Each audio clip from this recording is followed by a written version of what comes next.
So now I'm going to show you Firefox here. And Firefox is the free download produced by the Mozilla. Yep. Uh-huh. So to get to Firefox, you can go to mozilla.com, mozilla.com, and you can download it for free. Firefox has a lot of add-ons to it. They used to call them extensions, now they call them add-ons. Firefox is open source, which means that anybody can add to it, create add-ons for accessibility, and there are actually some significant add-ons that are quite useful with Firefox. Okay, so I pressed F6. I'm going to go to CNN's website again. And that's another thing too with laptops.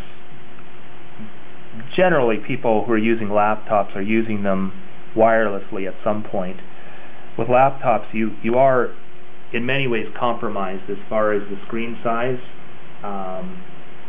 You know, they do have 17-inch laptops, which are fairly big and bulky, but you're not going to very often see a 19-inch laptop monitor.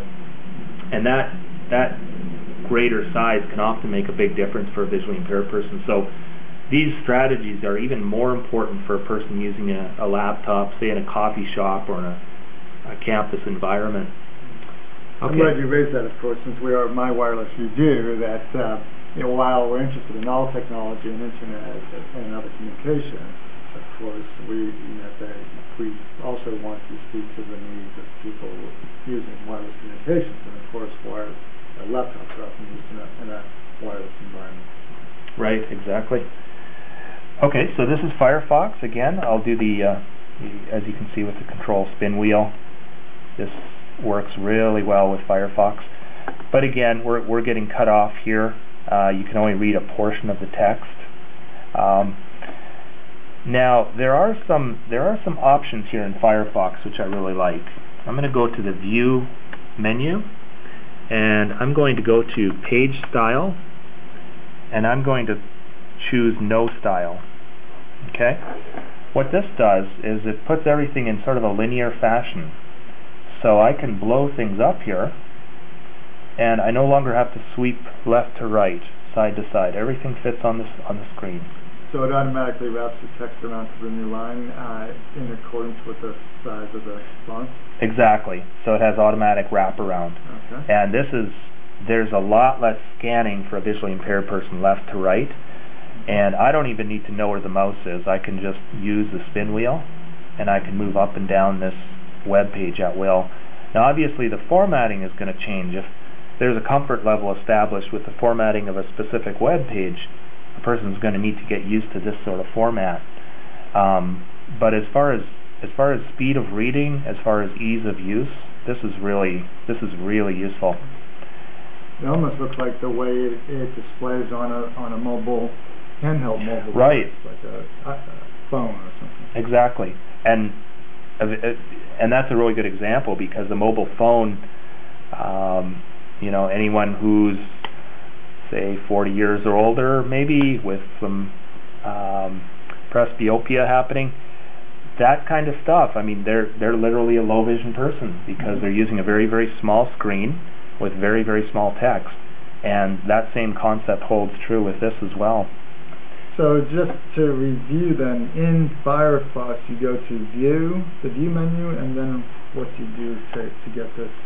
So you go to View menu, you go to Page Style, and then you just press Enter on No Style. So you only have two choices. You have No Style and Basic Page Style.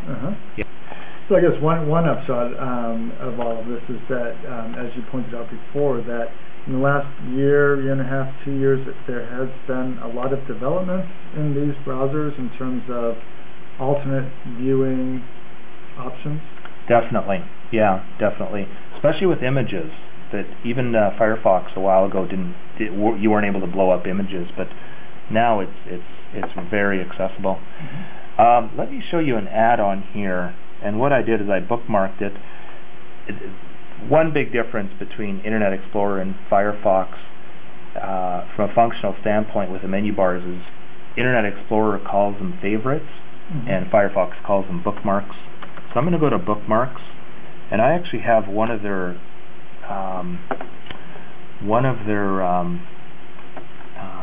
add-ons bookmarked here, and this is specifically for low vision people.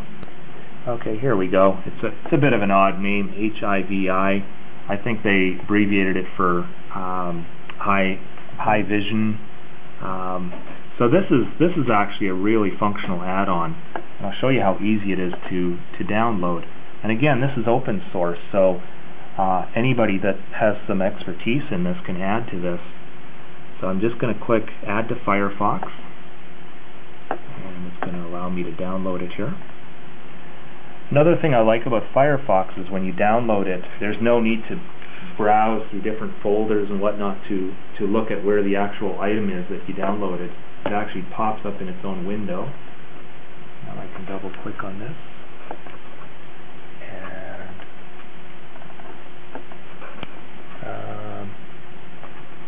Okay, good, great. Okay, great. So I'm going to close. By the way, I did an Alt F4 to close it there. Rather than bring the mouse to the top right corner and click X, Alt F4 will close any program. So let's take a look now and see. And that solves the mouse tracking challenge that you were thinking of before. Well, what it does is, as you can see, it increases the menus significantly.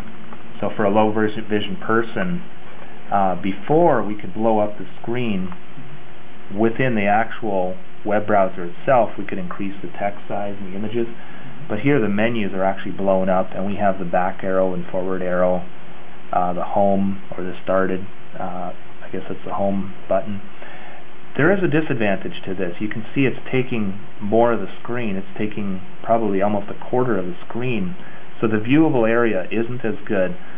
This is a good theme for someone that's not very savvy on the computer and maybe needs as a reminder. But for a person that's good with the keyboard and is able to know how to back up and move forward a page very quickly, or access the mouse the way I was doing, this would actually be a distraction. So, but everyone's different. Everyone has their own needs and their own preferences. So this is a theme that I would suggest for, say, a person who's not necessarily looking for employment, who just wants to use the internet for leisure and personal use, and isn't very familiar with the computer itself.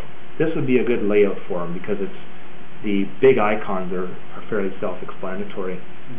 But it doesn't change the size of the main body on the web page that you're viewing, right? So it really just changes the size of the menu structure and other controls at the top. Correct. But I could still use a control spin wheel to increase or decrease the size. Yeah. Super. Any more questions about Firefox itself? Nope. All right.